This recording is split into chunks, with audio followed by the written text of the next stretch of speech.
ট্রাম্পের কাছে দাগা খেয়ে চীনের সঙ্গে বন্ধুত্ব বাড়াচ্ছে ভারত, আর রাশিয়ার সঙ্গে সম্পর্ক আরো অনেক বেশি গাঢ় হয়েছে।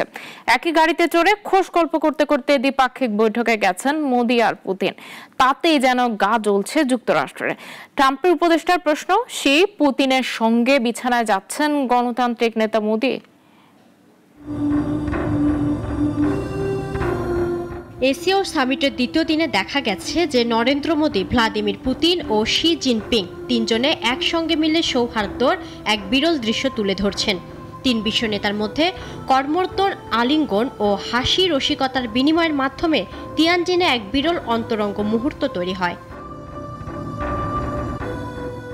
সম্মেলনে এক পর্যায়ে প্রেসিডেন্ট পুতিনের হাত ধরে হাঁটছিলেন নরেন্দ্র মোদি।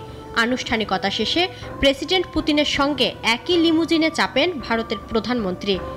গাড়ির পেছনের সিটে দুজনে পাশাপাশি বসে তারা শহরের বিটস কার্লটন হোটেলের দিকে রওনা হন। সেখানে দুই নেতার দ্বিপাক্ষিক বৈঠক হয়। পথে প্রায় 1 ঘন্টা তারা একান্তে কথাবার্তা বলেন।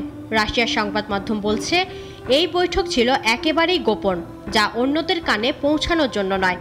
তবে বৈঠকে কৌশলগত অংশীদারিত্ব জোরদার করা হয়। ইউক্রেন বিষয়েও আলোচিত হয়। সব দেখে শুনে যুক্তরাষ্ট্র ব্যাপক বিরক্ত। শি পুতিনের সঙ্গে মোদির বৈঠককে লজ্জাজনক আখ্যা দিয়েছেন মার্কিন প্রেসিডেন্ট ডোনাল্ড ট্রাম্পের বাণিজ্য উপদেষ্টা পিটার নাভারো। তিনি তেল ব্যবসায় ভারতকে সমালোচনা করেন। তার মতে, ভারত রাশিয়ার জন্য লন্ড্রি ছাড়া আর কিছুই নয়। ট্রাম্পের রক্তচক্ষুকে পাত্তা না দিয়ে রাশিয়া থেকে তেল আমদানি বাড়াচ্ছে ভারত। এমন পরিস্থিতিতে ট্রাম্পের ঘনিষ্ঠ ও আস্থাভাজন কূটনীতিক সার্জিও গোর রাষ্ট্রদূত হয়ে ভারত এসেছেন। মার্কিন প্রেসিডেন্টের বিশ্বস্ত বন্ধু দিল্লি ওয়াশিংটন কূটনৈতিক সম্পর্ককে কোন দিক থেকে নিয়ে যায় তা নতুন আলোচনা তৈরি করেছে। ইফফাত আরা মিথিলা, নাগরিক।